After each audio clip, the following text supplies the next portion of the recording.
امشب در 24 11مین جمعه اعتراضی در زاهدان.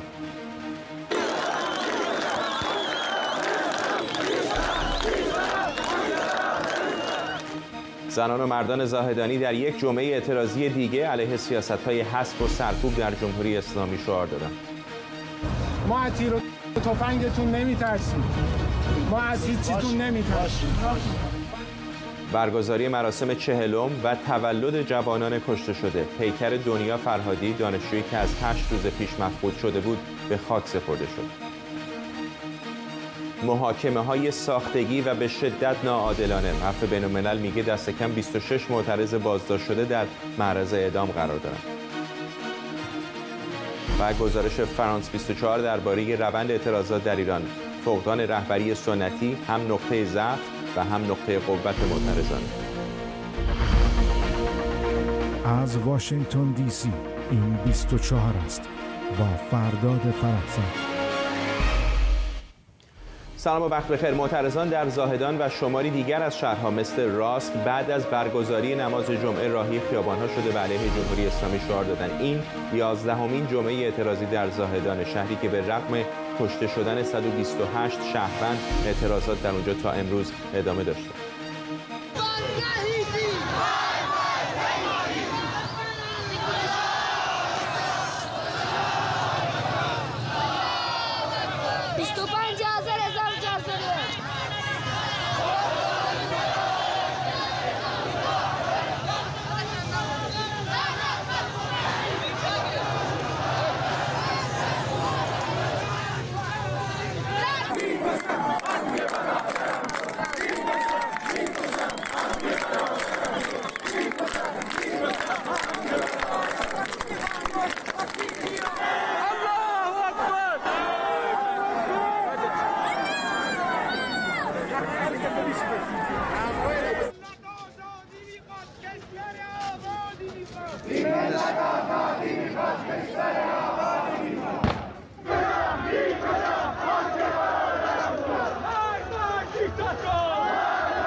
زاهدان 25 آذر.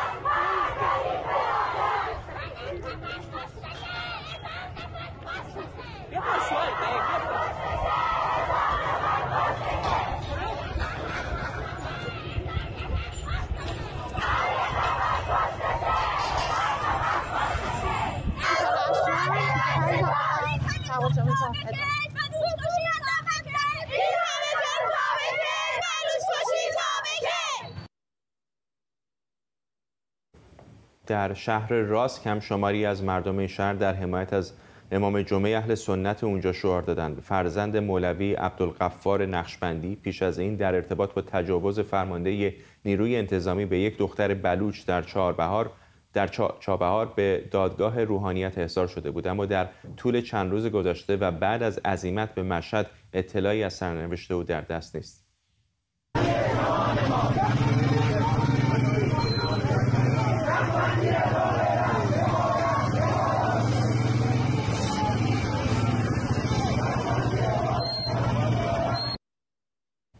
امروز همینطور مصادف شده بود با 40م علی روزبهانی. به رغم جو امنیتی حاکم بر مراسم او در بهشت زهرا، خواهرش موهاش رو به نشانه اعتراض برید و گفت که اجازه نمیده خون علی پایمال بشه.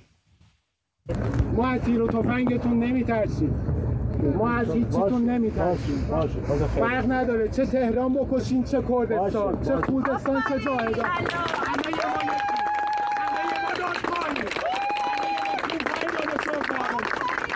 اگه چادر من که یادگار حضرت زهراست الان شده ملعبه دست کسایی که قاتلین تو هن، جانی هن و ظالمن و خون فرزندان این مملکت دختران و پسران میریزن، من چادرم رو در میارم.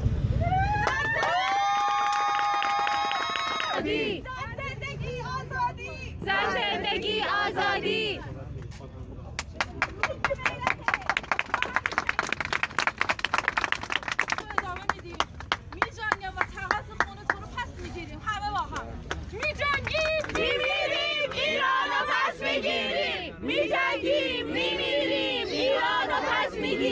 ببینه یه تیر وی زده با یه تیر افتاد رو زمین. من از اونی کسی تیر اول زده هیچ کاری باش ندارم. از اونی شاکیم به خون ابا عبدالله الحسین به رأس بریدش تا زنده هم نمیگذرم. از اونی که اومد دید بچه افتاده تیر خلاص بیزد. این یکی داغه برا من. توقع نداشته باشید که ما بخوایم از انتقام این و از کسی که این بچه رو کشته بگذاریم. نمیگذاریم ما. هر یه نفر کشته شه 1000 نفر پشته شه. هر یه نفر کشته شه 1000 نفر پشته شه. هر یه نفر کشته شه 1000 نفر پشته شه. هر یه نفر کشته شه 1000 نفر پشته شه. هر یه نفر کشته شه 1000 نفر پشته شه. هر یه نفر کشته شه 1000 نفر پشته شه. امروز تولد فرزین معروفی هم بود، جوان 22 ساله اهل مهاباد که روز 9 آذر ماه با شلیک مستقیم ماموران کشته شد. اجازه دفن او رو در مهاباد ندادن و مخفیانه در تهران به خاک سپردن. پدر او با کیک تولد فرزین بر سر مزار او رقصید.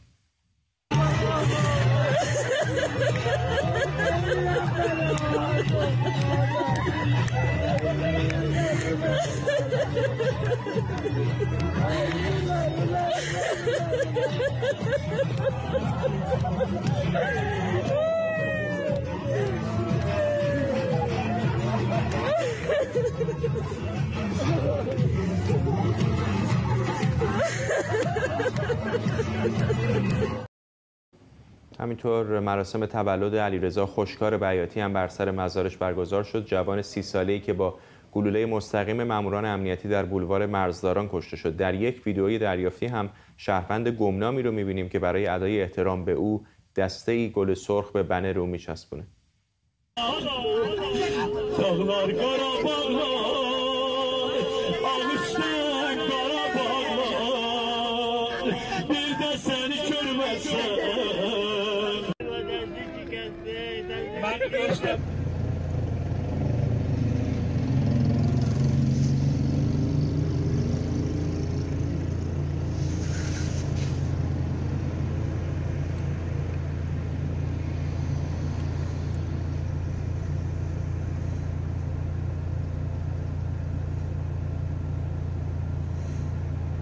ابراز همدردی با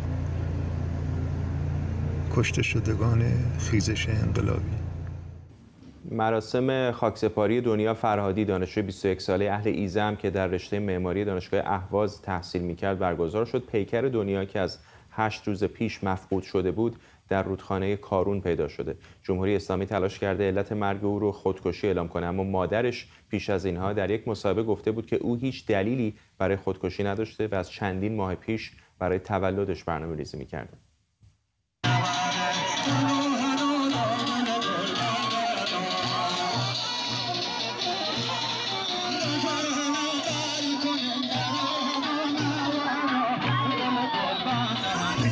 آذر شهرستان نیزه مراسم دنیا فرهادی.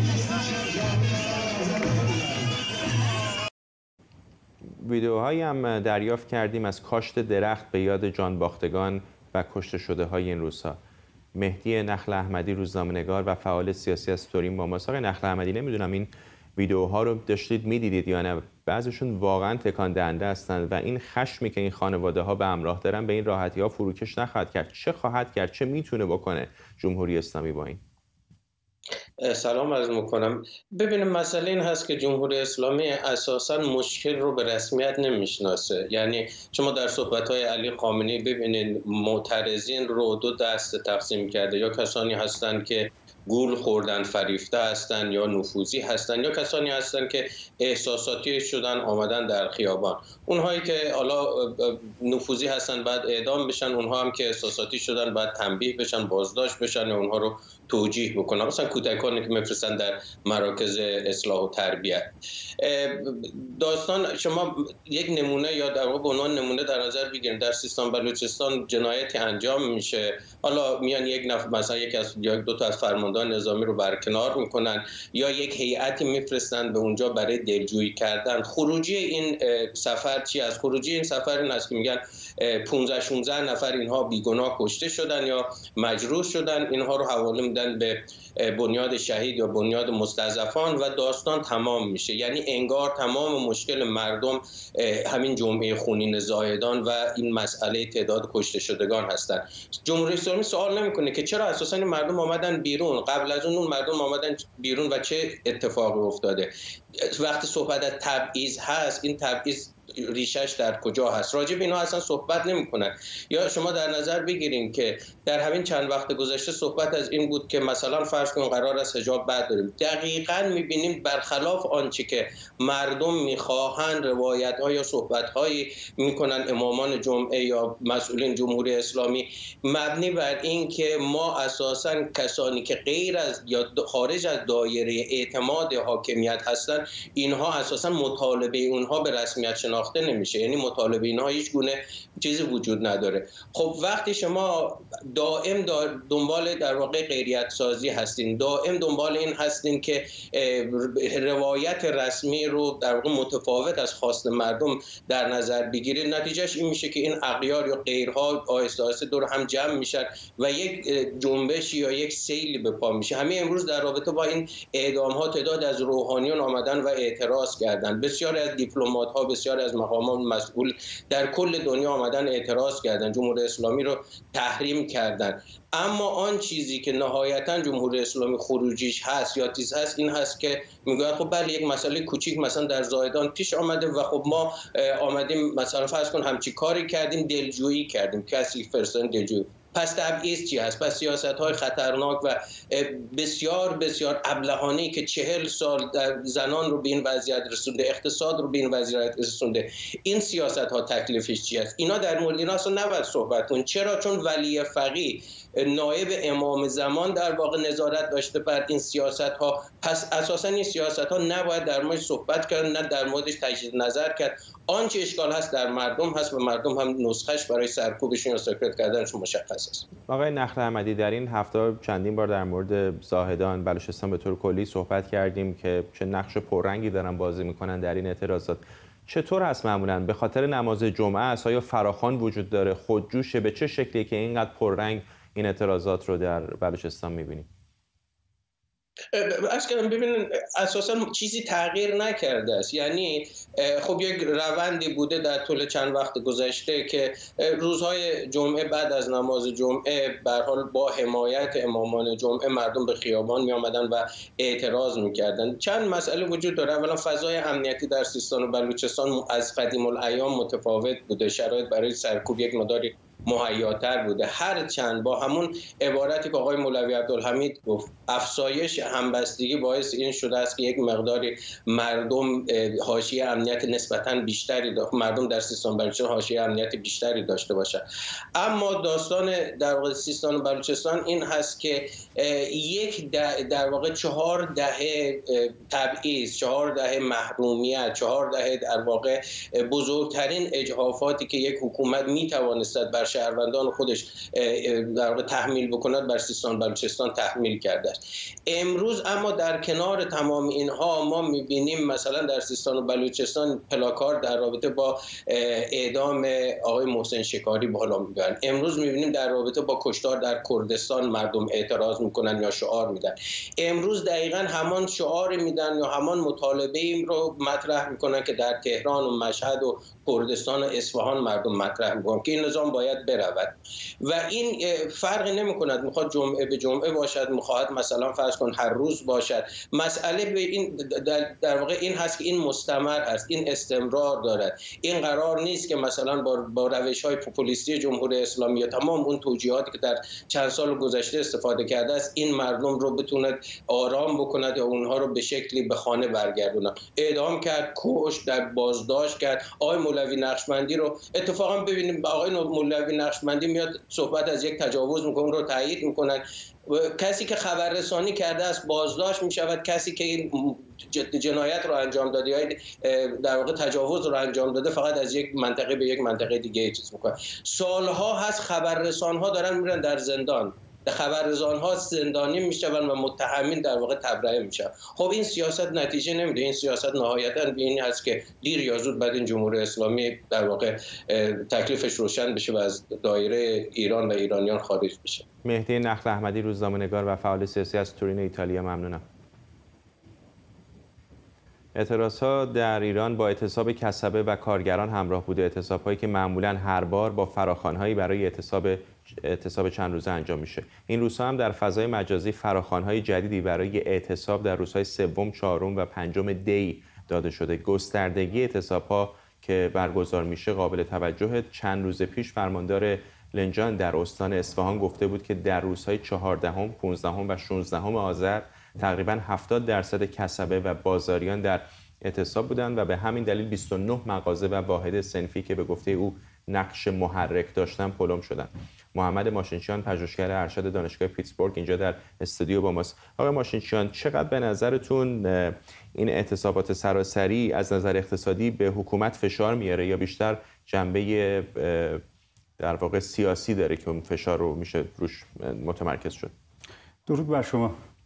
قطعا جنبه سیاسی داره. من معتقدم که به طور کلی ببینید نظام اقتصادی ایران الان تمام جنبه‌های نظام اقتصادی از طریق تصمیم‌های سیاسی که گرفته میشه. ما برای این یه اسمی داریم، چون ببینید همیشه گفته میشه که ایران نظام اقتصادیش نه بازار آزاده که مردم آزاد باشن مبادله کنن، نه نظام اقتصادی که همه چیز دولتی باشه. یه ترکیبی از این هاست. اما این ترکیب به خصوصی که ما امروز در ایران داریم رو اگر از پنجره تاریخ بخوایم بهش نگاه کنیم، اسمش هست فاشیسم. فاشیسمه که در نظام عملاً تصمیم‌های اقتصادی دیگه مبنای اقتصادی ندارن. بذارید من 2-3 تا مثال بزنم. یکیش در مورد مثلا دستمزدها می‌بینید که هیچ نسبتی به جنبه اقتصادی اصلا ندارن. دولت تصمیم سیاسی میگیره که امروز پلیس رو، یا در مورد بازنشستگان مستعمریشون به همین ترتیب، نظام قیمت‌ها به همین ترتیب.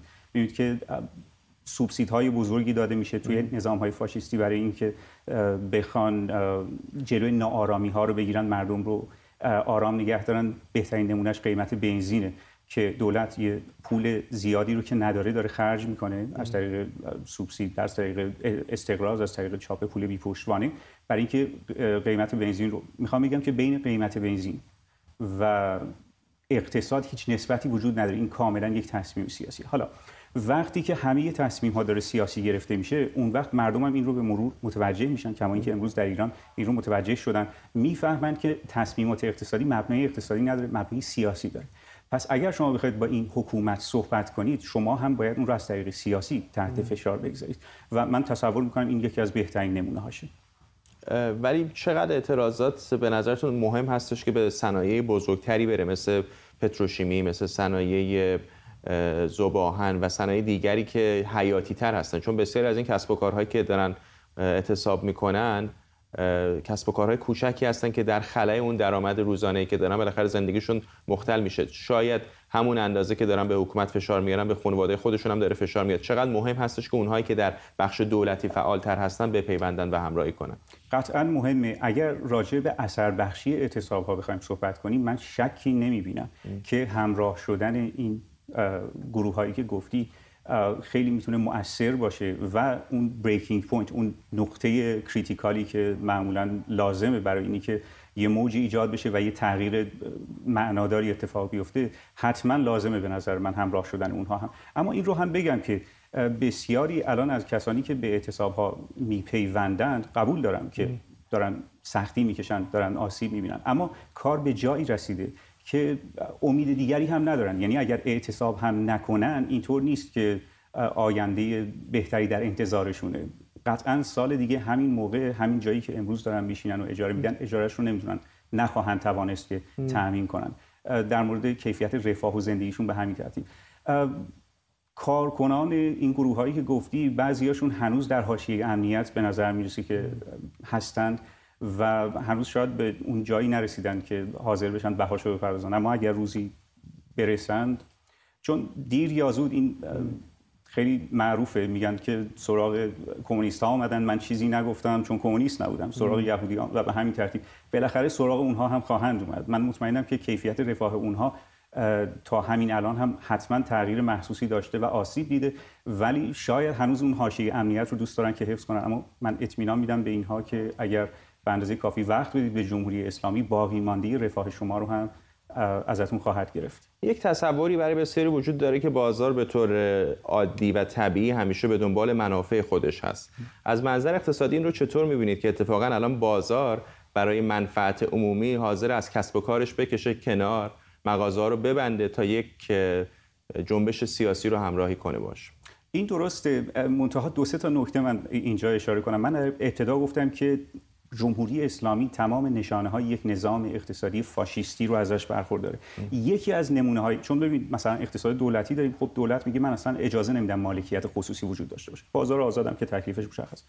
در نظام‌های فاشیستی دولت میگه نه، مالکیت خصوصی وجود داره، اما این در نهایت افراد، ایندیویدوال ها در جامعه باید، یا کسب و کارها، بنگاه‌ها باید خودشون رو قربانی نظام بکنند. این چیزیه که موسولینی صراحتاً راجبش حرف زده، هیتلر صراحتاً راجبش حرف زده. هیتلر میگفت که ما حق کامل مداخله در مالکیت خصوصی رو برای خودمون حکومت رایش سوم محفوظ می‌داره. موسولینی از اون هم صریح‌تر راجبش صحبت کرده. میخوام بگم که این رو بازاری‌ها کسبه فهمیدن که دارایی اونها امنیت نداره در ایران و البته این رو هم من قبول دارم که حاضرند از منافع کوتاه مدتشون بگذرن چون دارن به منافع بلند مدت. ولی برخلاف موسولینی جمهوری اسلامی یه شیر نفتی داره که باز همچنان درآمد نفتی داره میاد. همینطوره. این مزیتی است که نسبت به موسولینی داشتن، هرچند که ورق به ورق به نظر میرسه که از دفتر او دارن کپی برداری میکنند، از لشکر ارتش 20 میلیونی گرفته که عیناً کپی شده موسولینی تا همین مواردی که اخیراً عرض کردم خدمتتون. ولی بله متاسفانه نفت دارند و به نظر میرسه که اگر این خوشبختانه بصیرتش رو، شاید بضاعتش رو نداشتن که این رو بتونن بفهمن، به توافقی برسن که منابع نفتیشون رو بتونن افزایش بدن، چون در ابتدای سال وقتی بودجه رو می‌بستن کاملا محسوس بود که افزایش فروش نفت رو توش پیش بینی کرده بودن. اون افزایش اتفاق نیفتاده.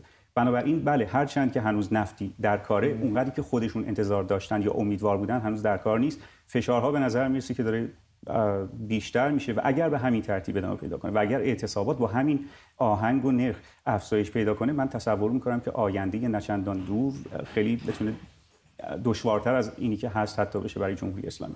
سپاسگزارم از شما. محمد ماشینچیان، پژوهشگر ارشد دانشگاه پیتسبورگ، اینجا در استودیو با ما.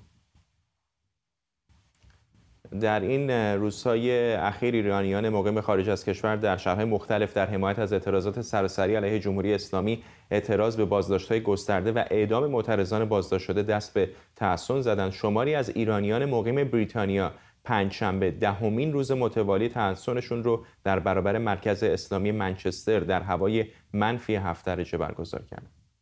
پنجشنبه 15 دسامبر 10مین روز تحسن ایرانیان منچستر، لیورپول و جنوب یورکشایر در مقابل دفتر اسلامی منچستر هست.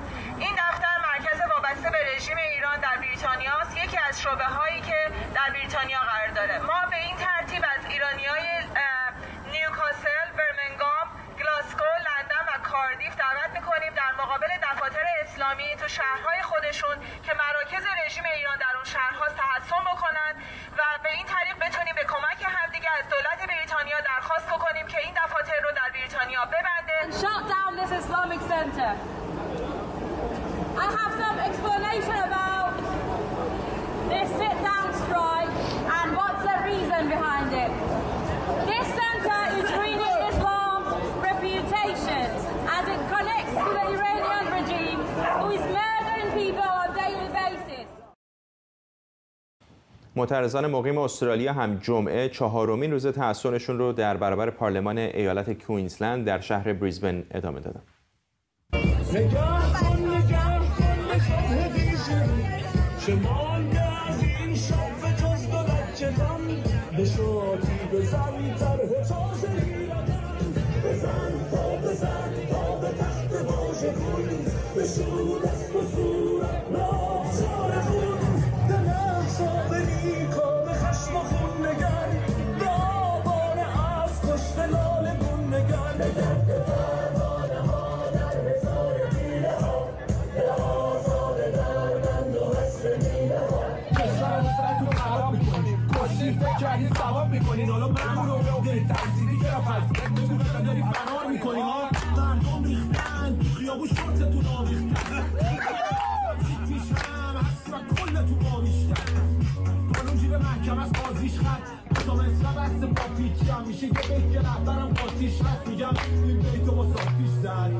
همینطور گروهی از ایرانیان مقیم لندن پنجشنبه 4مین روز تحصنشون رو در برابر دفتر عفو بین‌الملل با اجرای پرفورمنس نه به اعدام ادامه دادن.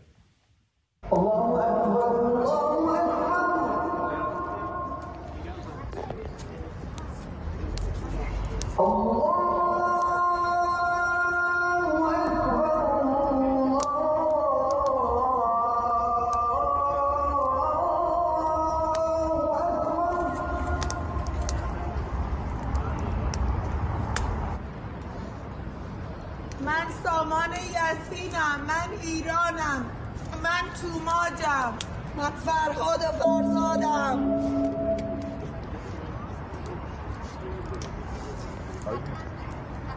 برای چهره‌ای که میخنده، برای دانش آموزا، برای آینده، برای بهشت اجباری، برای نخبه‌های زندانی، برای کودکان افغانی، برای این همه برای غیر تکراری، برای این همه شعارهای تو خالی، برای آقای خونه‌های پوچالی، احساس آرامش برای خورشید پس از شبای طولانی. گروهی از ایرانیان کانادا موسوم به داوطلبان جنبش و همبستگی زن، زندگی آزادی، تحصن و اعتصاب غذاشون رو در روز پنجشنبه 24 آذر در مقابل پارلمان کانادا در اعتراض به بیعملی جامعه جهانی در برابر آنچه جنایت جمهوری اسلامی خواندن آغاز کردند. اونها شنبه 26 آذر ساعت 12 ظهر به تجمع اعتراضی که در مقابل پارلمان کانادا در شهر اتاوا برگزار میشه خواهند پیوست. ساعت 12:30 شب روبروی پارلمان در اتاوا.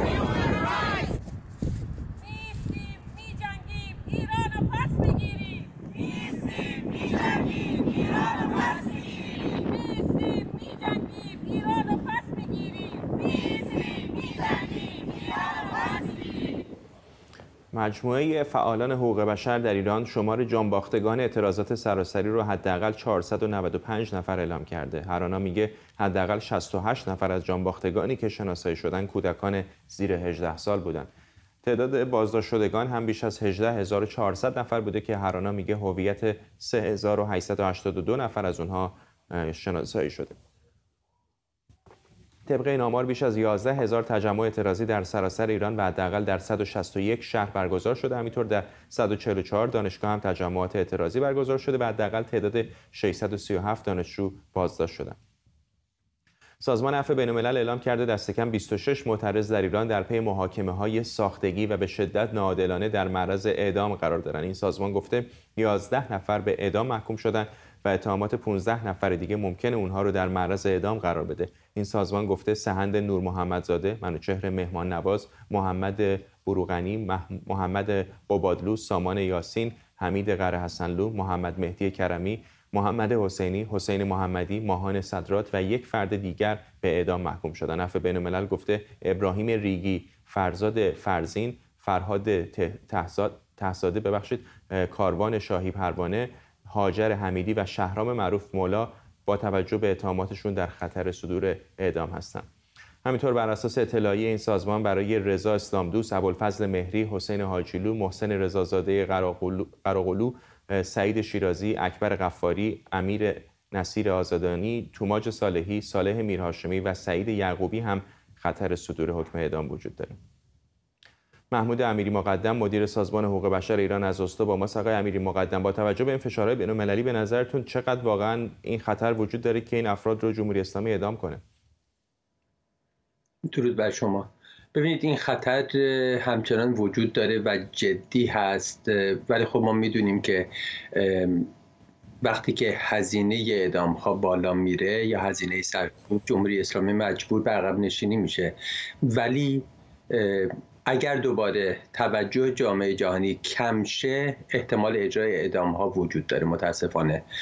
حالا من فکر میکنم که در ایام پیشرو، به خصوص وقتی که ایام کریسمس شروع میشه و قسمت هایی از اروپا و کلا جامعه جهانی به تعطیلات میرن، این احتمال میتونه قوی تر باشه که احکام اعدام اجرا شه و من امیدوار هستم که امروز در واقع در یک سخنرانی در نروژ گفتیم که در ایام کریسمس هم زندانیان محکوم به اعدام رو در ایران فراموش نکنند و مردم ایران رو فراموش نکنند و من فکر میکنم مردم ما هم در خارج کشور میتونند با همین تحسن‌ها در واقع توجه رو همچنان روی معترضانی که در خطر صدور یا اجرای حکم اعدام هستند نگه دارند. آقای امیری مقدم، به نظر میاد که یه مقداری از دلیل این افزایش احکام اعدام ایجاد رعب و ترس و وحشت در بین معترضان هست. فکر میکنید که چقدر حکومت به اون خواستش رسیده؟ خب کاملا همینطوره. ببینید در واقع ما از حکم اعدام، یعنی یک حکم قضایی، صحبت نمی کنیم. این احکام در واقع ادامه همون کشتارهای بی‌رویه‌ای در خیابون هاست و حالا اومدن میخوان اسیران رو در واقع از طریق کشتن اونها ایجاد ارعاب کنند. تا این لحظه نه این اعدام ها منجر به کم شدن اعتراضات شده و از طرف دیگه واکنش های جهانی تا حدی قوی بوده که هزینه رو بالا برده برای حکومت. ولی خب ما همچنان باید هوشیار باشیم، چون که این حکومت همون حکومتی که در دهه 60 دست تظاهر کنندگان و مخالفان سیاسی رو اعدام میکرد، ولی دوران ما در حال حاضر با دهه 60 فرق میکنه. برعکس اون چیزی که خامنه ای گفت که خدای امسال هم همون خدای سال 60 هست، یعنی در واقع تهدید میکرد چند ماه پیش، اینطور نیست. نه مردم اونطور هستن، نه جامعه جهانی هست و من فکر نمی کنم به هدفش برسه. آقای امیری مقدم، حتی بعضی چهرهایی که کم و بیش به حکومت نزدیک هستن هم به نظر میاد که دادشون در اومده و میگن که اینطور نیست و اینطور نمیتونه باشه که شما به این راحتی حکم محاربه به هر کسی که معترضه بدید. و چون دست کم به یاد دارید اولین اعدامی که انجام دادن حتی طرف متهم به قتل هم نبود. کاملا همینطوره. ببینید یعنی بستن یک راه و زخمی کردن یک نفر. ما کسانی رو داریم در این لیست که فقط برای آتش زدن یک سطل آشغال متهم به محاربه میشن. اینها خب یعنی همونطور که شما گفتین حتی کسانی که اعتقاد دارند به این قوانین هم میگم که این حتی بر اساس قوانین خودشون هم درست نیست و این استیصال حکومت رو نشون میده. ببینید خشونت کور یعنی دست به هر کاری میخوان بزنن که از این اعتراضات جلوگیری کنن، چون میدونند که این اعتراضها در واقع پتانسیل یک تغییر بنیادین رو دارند، ولی هیچ گونه قوانینی حتی قوانین خودش رو هم اجرا نمی کنند. این دادگاه ها هیچ وجاهت قانونی ندارند. اعدام یک نفر 23 روز پس از دستگیری، یعنی که حکم ایشون کمتر از 20 روز بعد از اینکه دستگیر شد به تایید رسیده در دیوان عالی، در حالی که ما میدونیم که پس از صدور حکم 20 روز فقط مهلت هست برای اعتراض. اینا همش در واقع دادگاه‌های نمایشی و فرمایشی است و سعی میکنند کسانی رو که به خصوص کسانی که کمتر شناخته شده هستند احکام اونها رو اجرا کنند و من امیدوارم واقعا خانواده ها فریب این قضات رو نخورند. ببینید قضات دادگاه انقلاب امید واهی میدن به خانواده ها که اگه ساکت باشید شاید بتونیم کاری بکنیم، شاید بتونیم حکمتون رو تغییر بدیم، ولی اینطور نیست. تجربه این سالها به خصوص در شرایط کنونی نشون داده که هر چقدر این افراد کمتر شناخته شده باشند خطر بیشتری متوجهشون میشه. ممنونم از شما. محمود امیری مقدم، مدیر سازمان حقوق بشر ایران از اسلو. فرانس 24 یا فرانس 24 گفته فقدان رهبری در جنبش اعتراضی ایران همزمان نقطه ضعف و قدرت معترضینه. به گزارش این شبکه خبری فقدان رهبری سرکوب اعتراضات رو برای جمهوری اسلامی بسیار دشوار کرده و با کمک به انعطاف پذیری جنبش به اون تداوم بخشیده. از طرف دیگه اما در نبود یک جایگزین سیاسی اعتراضات ممکنه به یک مبارزه فرسایشی تبدیل بشه. فرانس 24 گفته خشم از گروهی به گروه دیگه در حال گسترشه و معترضان کشته شده به شهدا و نمادهایی برای آزادی خواهی تبدیل میشن که بر آتش اعتراضات میدمن و وجود یک جایگزین سیاسی میتونه معادلات رو عوض کنه. حسین قاضیان، جامعه شناس از واشنگتن، با مساق قاضیان، چقدر با این نظر گزارش فرانس 24 موافقید که نبود یک رهبری هم نقطه قوت هم نقطه ضعف؟ میتونه اینطوری باشه، ولی به اندازه تداوم این موقعیت هم بستگی داره. یعنی تا یه حدی از زمان ممکنه این موقعیت در این حال که سودمند باشه برای یک جنبش، نقطه ضعفش هم باشه، ولی از یک زمانی به بعد وقتی جنبش پیش میره و تداوم پیدا میکنه، وقت فقدان رهبری نقطه ضعف قوی تری است نسبت به نقاط قوتی که این جنبش میتونه همراه داشته باشه. چون یکی از جنبه هایی که ممکن یک جنبش رو پیروز بکنه وجود رهبری است که بتونه به مجموعه اون خواسته ها یک معنایی بده، اون معنا رو تصاحب کنه که در واقع به معنی صاحب اون رویداد شدنه و بنابراین رویدادها یک طرف مذاکره پیدا میکنن با نظام سیاسی که جلوی اون رویداد ایستاده. اگر چنین موقعیتی فراهم نشه که این جریان رو در واقع به جریان رهبری سازی میشه تشبیه کرد، اون وقت میتونه کاملا به نقطه ضعفش تبدیل بشه. ولی آقای قاضیان، آیا در جامعه امروز ایران، نه فقط ایران، در مقایسه با مثلا 30-40 سال پیش در همه جای دنیا فضایی رو میشه متصور شد؟ شما میبینید که یک چهره‌ای در بیاد که همه یا دست کم اکثریت واقعا بتونن پشتش بایستن؟ نه دیگه، ما واقعا در یک جهان مرکز زدایی شده از جهان زندگی اجتماعی زندگی میکنیم. بنابراین نه تنها از جهان زندگی اجتماعی بلکه از جهان سیاسی هم ما مرکز زدایی میبینیم. بنابراین رهبری در واقع پخش و نشر شده و اینکه در یک نفر یا چند نفر به خصوص متمرکز باشه خیلی اندازه احتمالش کاهش پیدا کرد. ولی دیر یا زود از درون این اعتراضات کسانی پیدا خواهند شد که ممکنه در یک فرد خاص تجلی پیدا نکنه، ولی در گروهی از افراد، در تعدادی از افراد تبلور بیشتر و سنگین‌تری پیدا بکنه و اونا تبدیل میشن به نقطه ثقل رهبری که رهبران متعددی ممکنه در جریانش باشن. یک ساختار احتمالاً متفاوتی است. فکر می‌کنم اشارتون احتمالاً به این اتحاد یا ائتلافی هستش که این روزها خیلی ازش حرف زده میشه. در اون مورد چقدر می‌بینید این توانایی رو، این علاقه رو در بین اپوزیسیون شناخته شده ایرانی که بتونن واقعا کنار هم علیرغم همه اختلافات بایستن؟ مسئله این نیست که اونا چقدر میتونن با هم دیگه کنار بیان. مسئله این است که آیا اونا دسترسی به یا ارتباط ارگانیکی با کسانی که در داخل دارن این رویدادها رو رقم میزنن دارند یا نه. این رهبرانی که قراره با هم ائتلاف بکنن تا حالا چیزی نشون ندادن، امتحانی پس ندادن که ما بدونیم آیا ارتباط ارگانیکی با داخل دارن، قدرت بسیج کنندگی در داخل دارن. یکی از نشانه‌ها شاید این باشه که تا حالا هیچ کدوم از اینها شاید نرفتن به سراغ این که فراخوانی بدن. شاید به این سبب که احتمال میدادن این فراخوان چندان پاسخ مثبتی پیدا نکنه. آقای قاضیانی، یه نکته که خیلی هاشون میگن، مطمئنم شما ببخشید حرفتون رو قطع میکنم، مطمئنم بارها شنیدید از چهره‌های شناخته شده اپوزیسیون که ما تا موقعی که بیرون هستیم نمیتونیم از مردم بخوایم چه کار باید بکنن، اونهایی که در داخل هستن خودشون بهتر میدونن. نمیدونم حالا چه مقدارش به خاطر این هست، چه مقدارش به خاطر ترس از هزینه سیاسی هستش که چنین فراخوانی میتونه داشته باشه، ولی به هر دلیل من ندیدم تا به حال هیچ کدوم از چهره‌های شناخته شده بیرون از کشور به قول شما فراخوانی برای داخل بدن. بله، ولی توجه داشته باشید این ایده که ما از خارج نمیتونیم برای داخل تعیین تکلیف بکنیم یه ایده نسبتا نوپدیدیه که در این یکی چند ماه اخیر رشد پیدا کرده و غلبه پیدا کرده. پیش از این خب عده زیادی بودن که از این فراخوان‌ها میدادن و بعضا هم اعلام میکردن و چندان هم البته موفق نبود. ما هنوز میگم چون آزمونی نداریم نمیدونیم که آیا این رهبران در میدان، در ایران، در روی زمین آیا ارتباط ارگانیکی برای بسیج مردم دارند یا خیر. اگر چنین قدرتی وجود نداشته باشه وقت این اتحاد ممکنه صرفاً جنبه نمادین پیدا کنه که ممکنه پشتگرم کننده باشه برای جنبش در داخل، اما ممکنه رابطه ارگانیک و سازمانی که امکان تشکل و بنابراین تصاحب رویداد و طرف مذاکره برای نظام سیاسی فراهم میکنه رو نداشته باشن. ممکنه این موقعیت از داخل به جوش بیرون بیاد. هنوز ما هیچ تصوری از چنین آینده‌ای نداریم.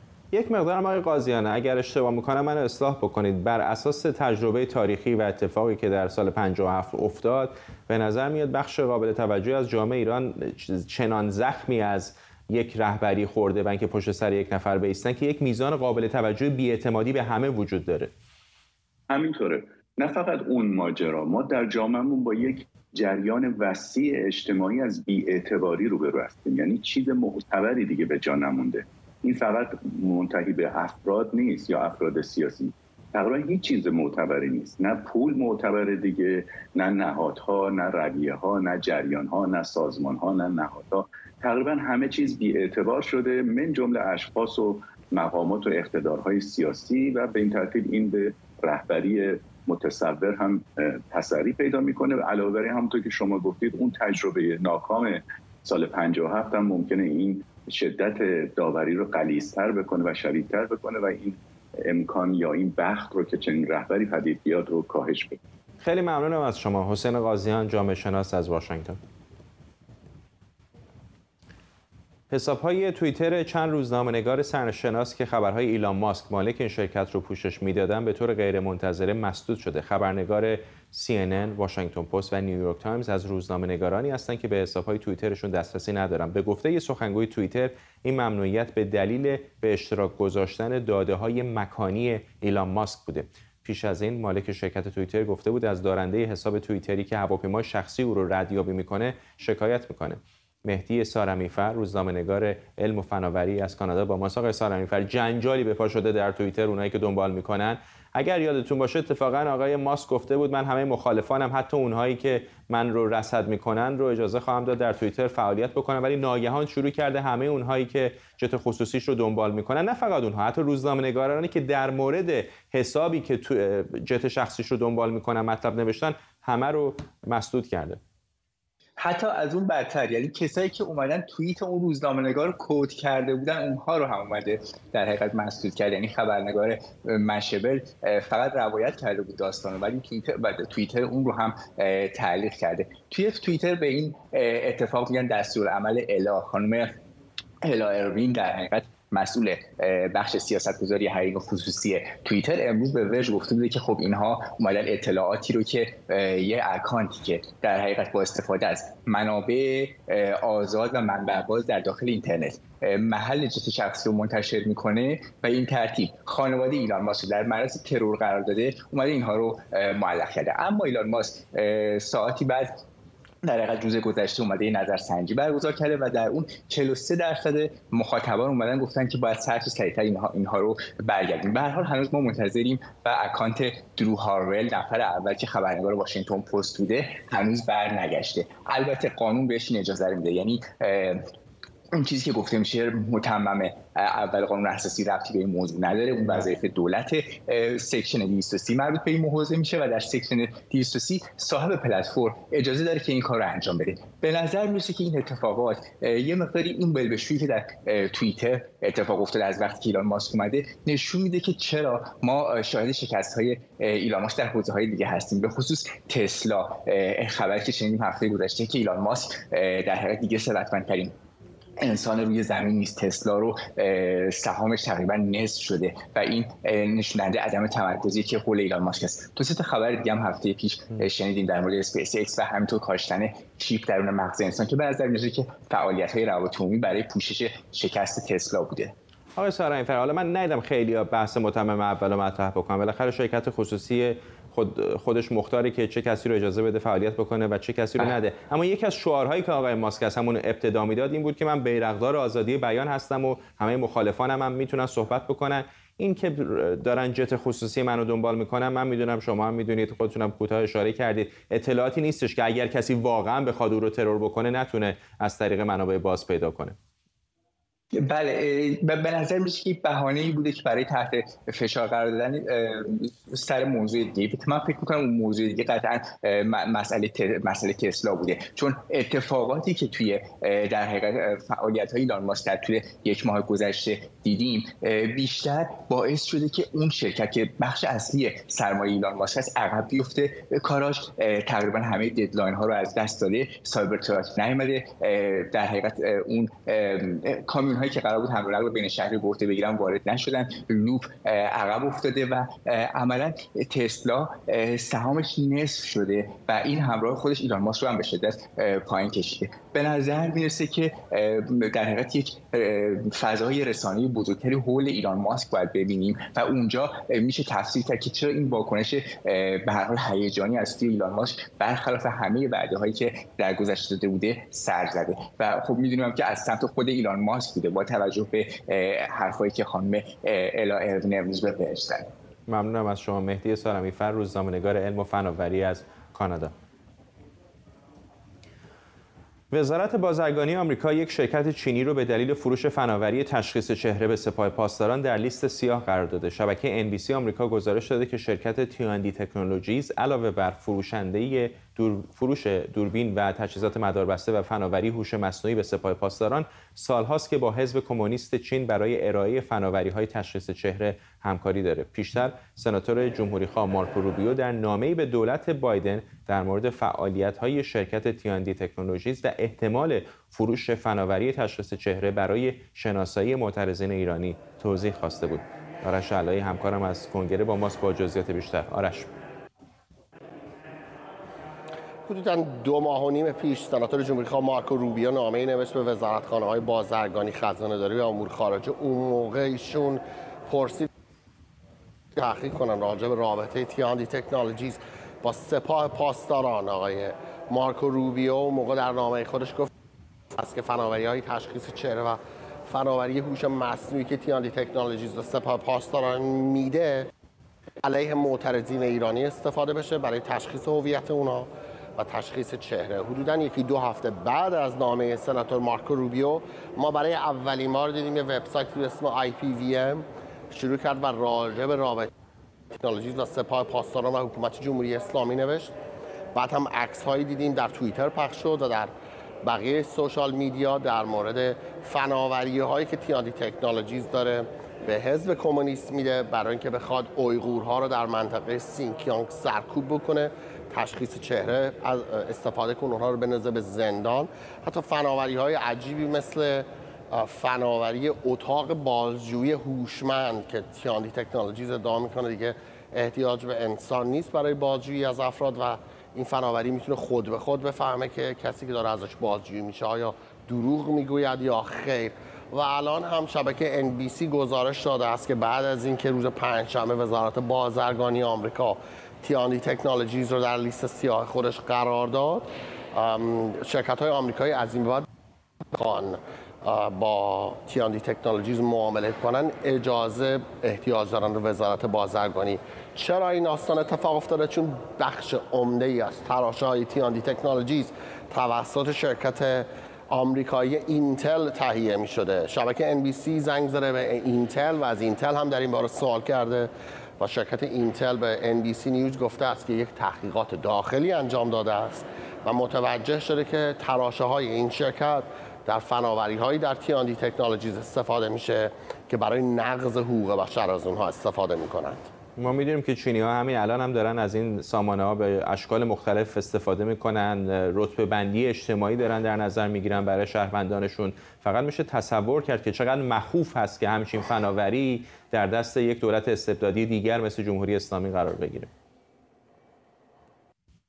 و این داستان فقط محدود به جمهوری اسلامی ایران هم نمیشه. اخباری که داریم ما میخونیم در بقیه دنیا همونجوری که تو گفتی، الان ما میبینیم چینی‌ها دارن به حکومت‌های دیکتاتوری در آفریقا مثل زیمبابوه کمک میکنن که اونها هم شروع کنن از فناوری‌های تشخیص چهره استفاده کنن، ردیابی کنن شهروندانشون رو. همونجور که شما گفتید سیستمی مثل سیستم طبقاتی، سیستم کردیتی طبقاتی راه بندازن در کشور خودشون که محروم میکنه شهروندان رو اگر کاری انجام بدن که به زعم حکومت نادرست حساب میاد از بسیاری از حقوقشون محروم خواهد شد.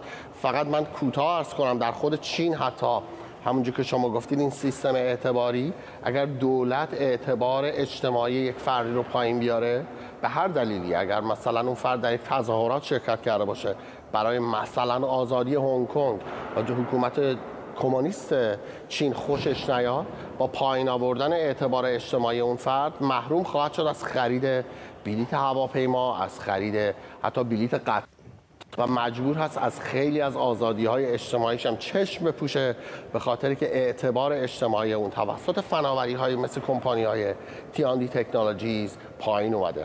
و گمان میکنم برخلاف ایران که کم و بیش بالاخره ایالات متحده میتونه راحت‌تر تحریم و فشارهای اقتصادی بیاره، برخلاف ایران با چین چون معاملات تجاری گسترده‌ای داره آمریکا کار به مراتب سخت‌تره.